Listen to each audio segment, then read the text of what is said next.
बिस्मिल्लाहिर्रहमानिर्रहीम, अस्सलाम वालेकुम। इसराइल ने ऑल वॉर इस वक्त ब्रेकआउट कर दी है। इस वक्त सूरत हाल ये पैदा हुई है कि पहले इस्माइल हानिया को मारा गया, उससे पहले लिबनान पर हमला किया गया, उससे पहले जूस कम्युनिटी पर। आज इसराइल ने इस्माइल हानिया को मारने के बाद इस वक्त ईरान की फौज का एक जर्नैल मार दिया है।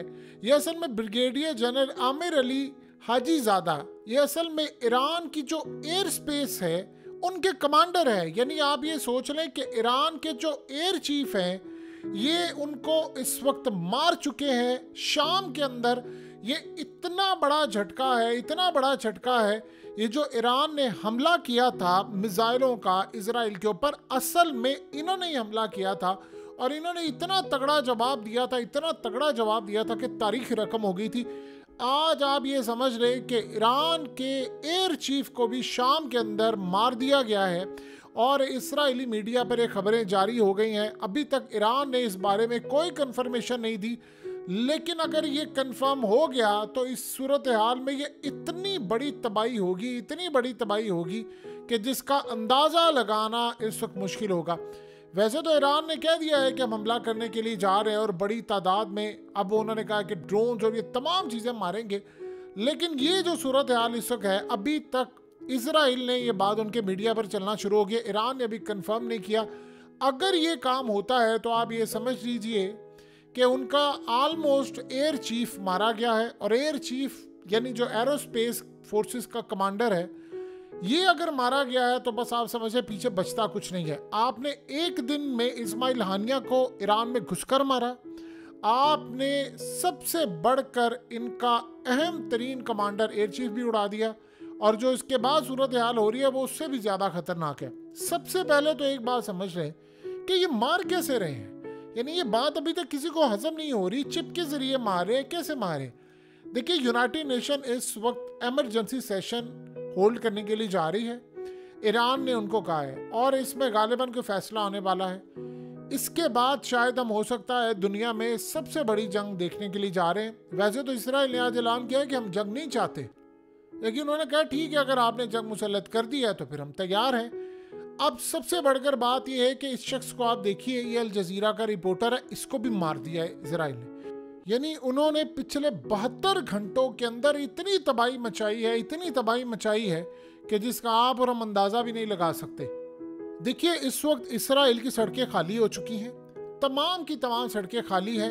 लोगों ने छुट्टियां ले ली हैं, उनको नहीं पता कि अगले 24-48 घंटे में क्या होगा, क्योंकि पहले भी ईरान ने जब हमला किया था तो उन्होंने एक्सपेक्ट नहीं किया था कि इतना ख़तरनाक हमला होगा।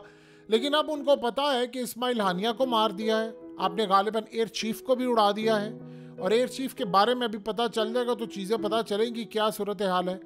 इसी तरह आप देखिए, कल लिबनान के अंदर इन्होंने उनका सेकंड नंबर की जो लीडरशिप है उसके बारे में दावा किया कि हमने मार दिया है। अभी तक लिबनान ने कहा मारा नहीं गया, लेकिन वो कह रहे हैं जी हमने मार दिया है। ये सूरत हाल इतनी तबाहकुन है। उससे पहले ड्रूज कम्युनिटी पर हमला हुआ। ये है कि ईरान ने ऐलान किया है कि हम करने जा रहे हैं मिलिट्री ऑपरेशन, और वो कह रहे हैं कि इतना ख़तरनाक होगा, इतना ख़तरनाक होगा कि अब हमारे पास कोई चॉइस नहीं है, कि इसराइल के वहमो गुमान में भी नहीं होगा। पहले समझिए मार कैसे रहे हैं। देखिए, इस्माइल हानिया के बारे में अभी तक कंफर्म नहीं है। इसराइल ने तो वहाँ पर अपने मीडिया पर ये खबरें चलानी शुरू कर दी। गालिबन जो मामला सामने आ रहा है वो ऐसा है कि इनविजिबल कुछ चिप ऐसी थी जहाँ पर इस्माइल हानिया मौजूद थे, वो चिप वहाँ पर लगाई गई है, और ईरान का जो सिस्टम था सारा, वो सारे का सारा डिसेबल किया गया है। अब इजराइल की जानिब से उनके साफी ये कह रहे हैं कि समंदरों के अंदर एक वारशिप था। अब ये नहीं पता वो वारशिप अमेरिका का था या किसका था, क्योंकि अमेरिका ने कहा जी हम तो इन्वॉल्व नहीं है। इजराइल अपना वारशिप ला नहीं सकता, तो फिर सवाल यहाँ पर ये पैदा होता है कि इस्माइल हानिया को मारा कैसे गया, क्योंकि साथ में गार्ड भी मारा गया। वो कह रहे हैं कि जी कुछ चिप, यानी कोई ऐसी सूरत हाल थी कि कुछ चिप लगाई गई है जिससे लोकेशन उनकी हो गई है ट्रेस। उस लोकेशन के ऊपर पानियों से इन्होंने वॉरशिप के जरिए एक मिसाइल मारा है। जो इसराइल का मिसाइल था, ये किसका था ये किसी को नहीं अभी पता, लेकिन वो पूरा समंदर बीट करते करते ईरान में घुसा है, और ईरान में घुसकर उसने पूरी तरह हमला किया और उस लोकेशन पर जाकर हिट किया है, जो खास तौर पर ईरान की फौज ने इस्माइल हानिया को गेस्ट रूम दिया हुआ था। अब फौज ने जो दिया हो उसकी हिफाजत के लिए तो आपको पता है कि ड्रोन से लेकर अर्ली वार्निंग सिस्टम क्या क्या चीज़ें हैं। इसका मतलब है कि अगर वो इस्माइल हानिया को मार सकते तो वो किसी को भी मार सकते हैं। ईरान का तारीख का इतना बदतरीन फेलियर है, ये इतना बदतरीन फेलियर है कि तारीख में इससे बदतरीन फेलियर नहीं हो सकता कि कोई स्टेट गेस्ट आपके पास आया है, आपका सदर हलफ उठाने जा रहा है, इस्माइल हानिया को आपने बुलाया है, वो खुद नहीं आया, आपने उसको बुलाया है कि आपको आना है ताकि आपने पैगाम देना, और वो बंदा मारा गया। वो तुर्की में था, नहीं मारा गया, कतर में था, नहीं मारा गया, मॉस्को में नहीं मारा गया, चाइना में नहीं कभी मारा गया। लेकिन इसका मतलब है कि अगर हम इस बात को भी तस्लीम कर लें कि चिप वहां रखी गई है तो मुखबिर तो आपके ही थे ना। अंदर से जब तक मुखबरी नहीं हो सकती, अंदर फौज के नहीं बैठे हुए गद्दार, एजेंसियों में आपके लोग नहीं बैठे हुए, ईरान के ऊपर इतना बड़ा हमला नहीं हो सकता, नहीं हो सकता, सवाल ही पैदा नहीं होता। अब आप ये सोचें कि अगर उन्होंने चिप वहां पर रखी है तो अब चिप को डिसेबल करने के लिए तो आपके पास जैमर्स है।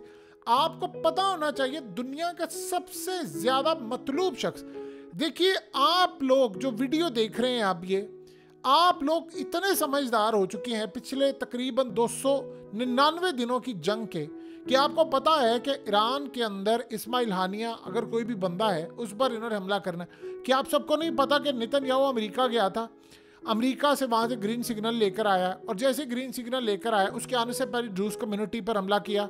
लिबनान ने कहा इन्होंने खुद हमला किया, हमने तो किया ही नहीं है, ड्रूज कम्युनिटी इनके खिलाफ हो गई है कि आपने क्या काम किया।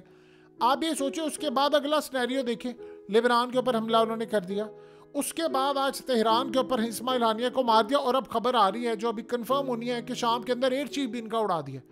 तो अगर लेट से मिसाल के तौर पर छोटी सी बात समझ ले कि आपने चिप कहीं रखी है, या जब में अफगानिस्तान में ऐसा होता था कि वो जाकर चिप रख देते थे और ऊपर से ड्रोन मारते थे। चले ड्रोन इस वक्त नहीं, लेट से मिसाइल आपने मार दिया है तो 4-5 चीज़ें तो कंफर्म है कि अगर लेट से अमेरिका का आया है यहाँ पर वॉरशिप तो आपका सिस्टम डिटेक्ट नहीं कर पाया।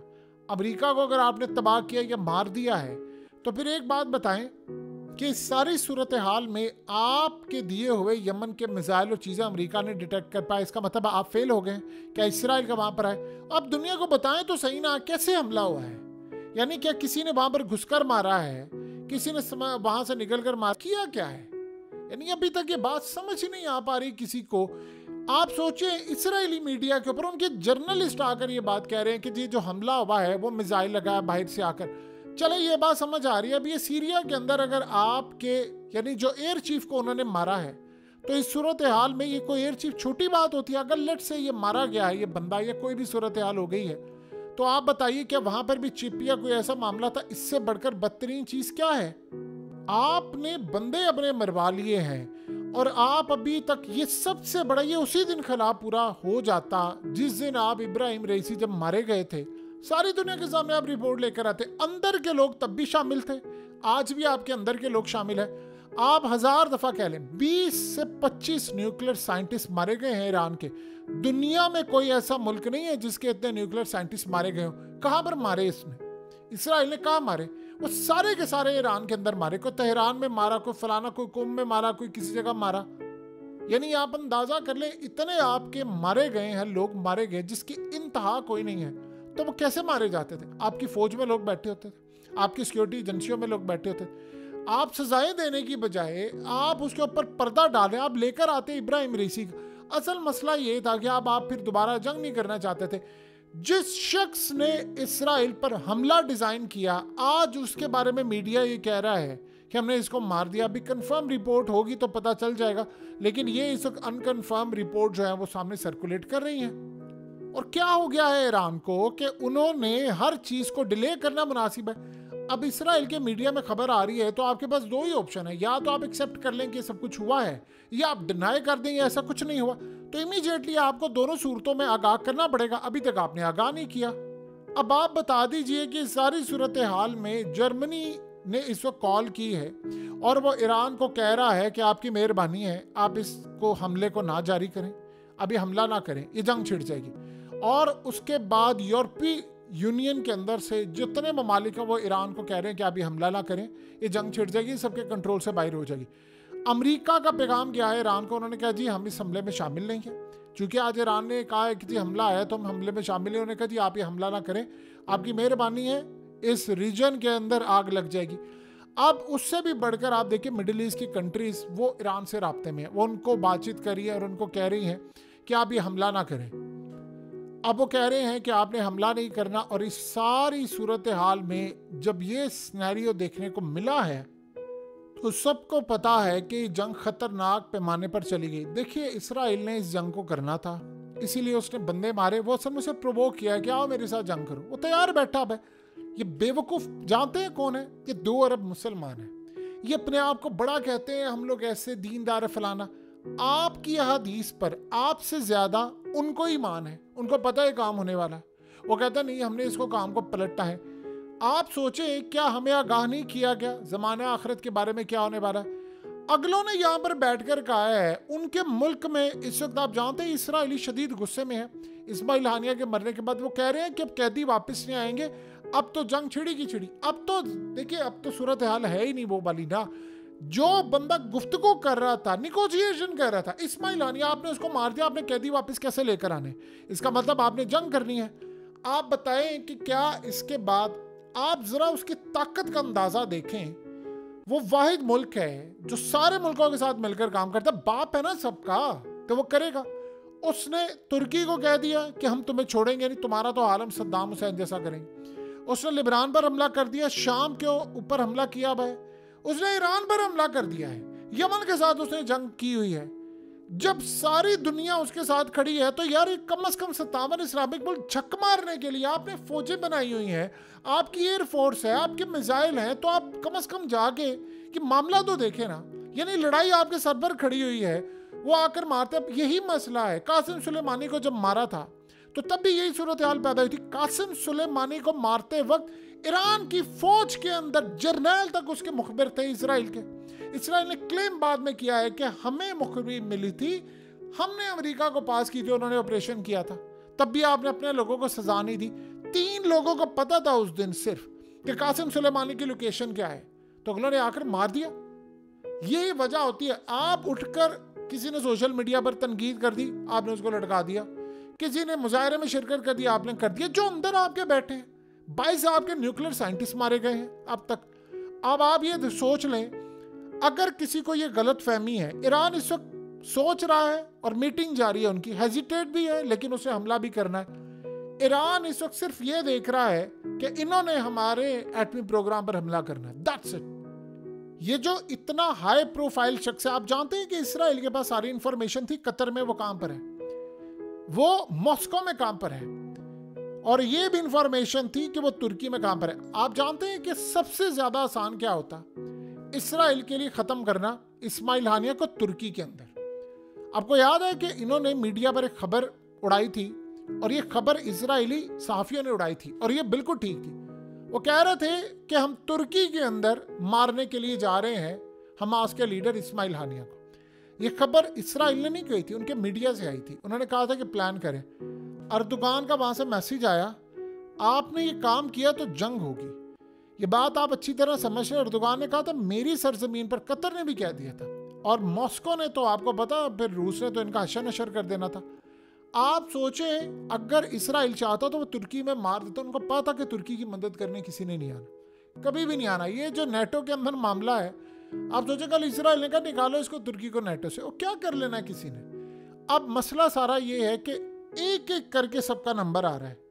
आज आप जानते हैं इसराइल ने क्या पैगाम दिया? सारे इस्लामिक वर्ल्ड को कह दिया है कि अगर मैं यहाँ तक घुसकर इस्माइल हानिया को मार सकता हूँ कि फौज के अंडर कमरा था, गेस्ट हाउस था, वहां तक मार सकता हूँ, तो सोचो मैं किस किस को मार सकता हूँ। क्योंकि बड़ा इनडायरेक्टली सबको पैगाम दे दिया है कि किसी गलत फहमी में न रहना। अगर मेरे खिलाफ जाने की कोशिश की, अड्डे ना दिए, एयर स्पेस ना दी, तो सबका हाल मैं ऐसा ही करूँगा। मैं बड़े बड़े लीडरों को ठिकाने लगा सकता हूँ, और बात उनकी ठीक है, जाहिर सी बात है, उनके पास पैसा है और वो पैसे से किसी से भी मुखबिरी करवा सकते हैं। और हमेशा से आप याद रखिए, मुसलमानों की तारीख उठाकर देख ले, क्या हुआ था। टीपू सुल्तान और बाकी सब अंदर के आपके गद्दार होते हैं, और यही सूरत हाल आज हमने देखी है ईरान के अंदर। आपके एक तो आपका सिक्योरिटी फेलियर है, आपको एडमिट करना पड़ेगा कि आपका ईरान का जो साबिक प्रेसिडेंट था इब्राहिम रईसी, तब भी आपका सिक्योरिटी फेलियर था, तब भी आपने मिट्टी पाव वाला कम किया, आज भी आपने सूरत हाल की। चले इस बात को आप तस्लीम कर लें कि ठीक है जी चिप लगी हुई थी। पहली बात है चिप लगाने वाला कौन था, चले इस बात को मान ले। और ये एग्जैक्ट इंफॉर्मेशन सिर्फ और सिर्फ इस्माइल हानिया कोई सड़क चलता हुआ इंसान नहीं था, दुनिया का नंबर 1 मतलूब शख्स था। उसकी सिक्योरिटी वो कहाँ रहेगा सिर्फ और सिर्फ ज्यादा से ज्यादा 2 से 3 लोगों को पता था। फिर बताते मुखबर कहाँ पर था। या तो आप सबकी डिवाइसेस हैक हो चुकी हुई हैं, या आपके अंदर के लोग हैं, या आपका सिस्टम बेकार हो चुका हुआ है, या किसी को नहीं पता। अगर यहाँ तक पता तो आपके एटमी प्रोग्राम का अगलों को नहीं पता। आप सोचें जब इस सूरत हाल में इन्होंने कहा हसन नसरुल्लाह को, हमें पता है तुम कहाँ पर हो, हम जब चाहें तुम्हें उड़ा देंगे, इसराइल के वजीर ने बयान दिया था।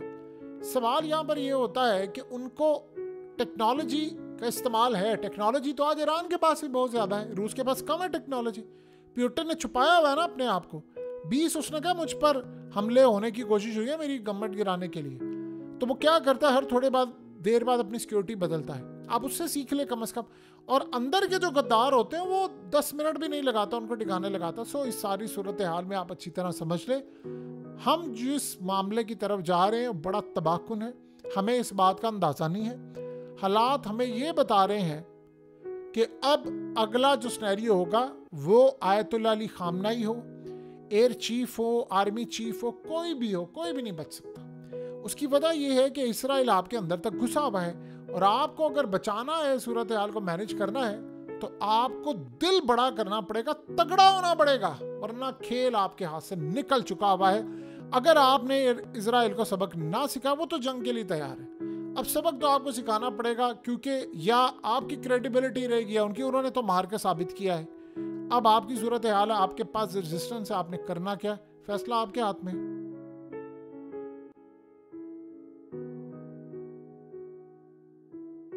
हकीकत टीवी को सब्सक्राइब करना मत भूलें, वीडियो को लाइक करें, शेयर करें और कमेंट सेक्शन में अपनी राय का इजहार जरूर करें।